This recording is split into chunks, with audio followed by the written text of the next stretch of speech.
Check this stuff out. This is Starbond. You got the accelerator here. You can get the medium thick black filler. So all we're going to do is we're just going to fill in some of these imperfections here.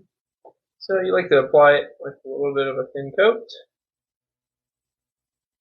If you're doing deep stuff, you got to do it in lifts. You can do it all at once. And boom, let that dry. And it hardens up real quick. And you're good. You go on to your next imperfection.